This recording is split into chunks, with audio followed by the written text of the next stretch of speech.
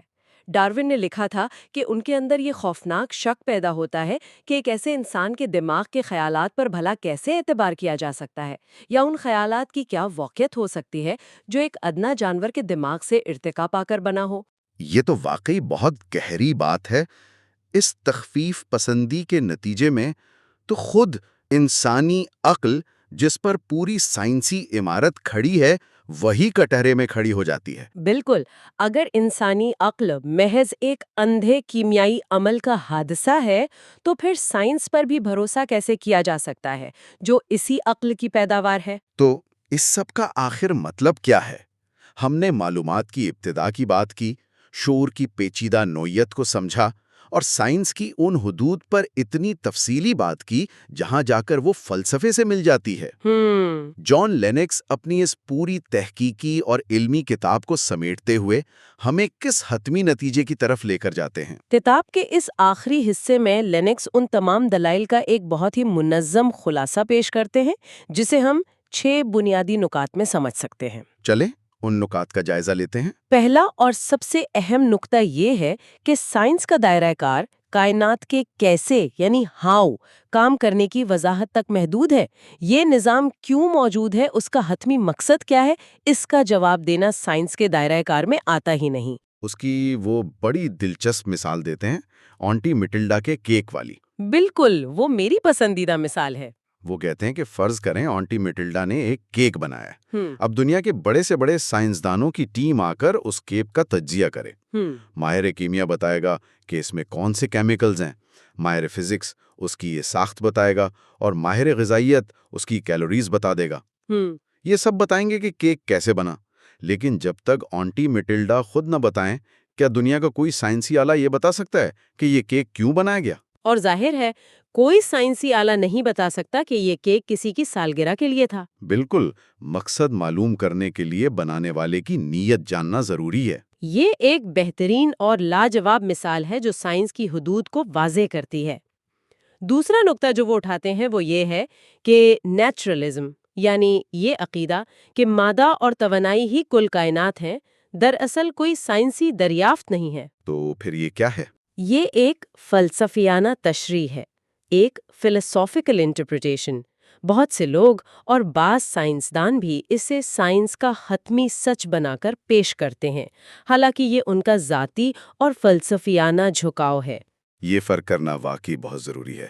تیسرے نقطے کی طرف آئیں تو وہ کائنات کی حیران کن باریک بینی یعنی فائن ٹیوننگ کے بارے میں ہے، جس پر ہم نے اپنی پچھلی نشستوں میں طویل بات کی تھی۔ جی، طبعی قوانین جس قدر ناقابل یقین درستگی کے ساتھ مرتب ہیں وہ بے شمار گہرے سوالات کو جنم دیتے ہیں۔ اور پھر چوتھا نقطہ حیاتیاتی معلومات کا ہے، جس پر ہم نے آج ہی تفصیل سے بات کی۔ وہ ڈی این اے اور کمپلیکس انفارمیشن والا پہلو۔ بالکل، اور اس کے بعد پانچواں نقطہ بھی بہت اہمیت کا حامل ہے کہ زندگی کی ابتدا کے سوالات آج بھی سائنسی لحاظ سے پوری طرح حل طلب ہیں۔ اوریجن آف لائف کا مسئلہ ابھی تک حل نہیں ہوا۔ نہیں، تمام تر جدید لیبارٹریوں اور تجربات کے باوجود ہم آج تک بے جان مادے سے زندگی پیدا کرنے یا اس کے خود بخود پیدا ہونے کا کوئی ایک بھی ٹھوس طریقہ دریافت نہیں کر سکے۔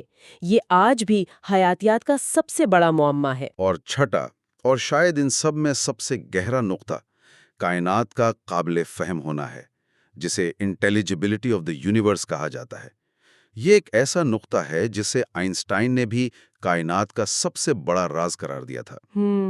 یہ کائنات آخر ایسے منظم اصولوں پر کیوں چل رہی ہے جنہیں انسانی دماغ ریاضی کی مدد سے سمجھ سکتا ہے؟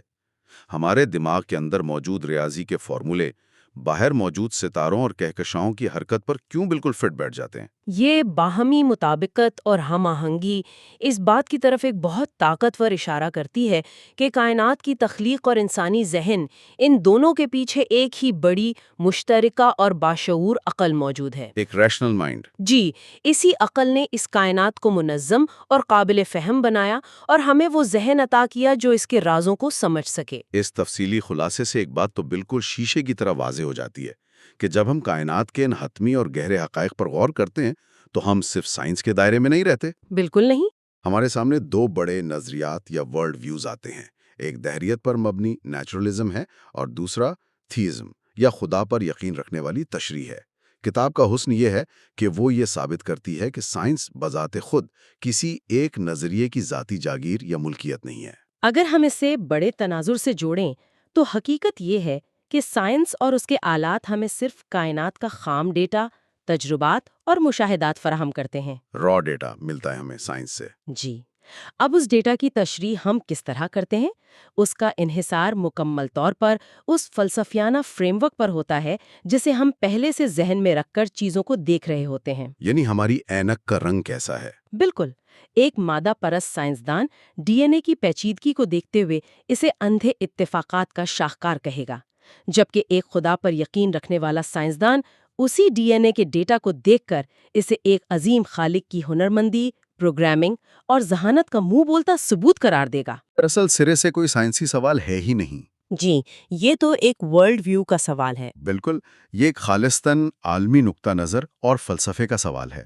سائنس اپنے مقررہ دائرہ کار میں رہتے ہوئے نہ تو خدا کو دفن کر سکتی ہے اور نہ ہی اس کے وجود کا انکار کر سکتی ہے۔ اور یہی اس کتاب کا سب سے بڑا پیغام ہے۔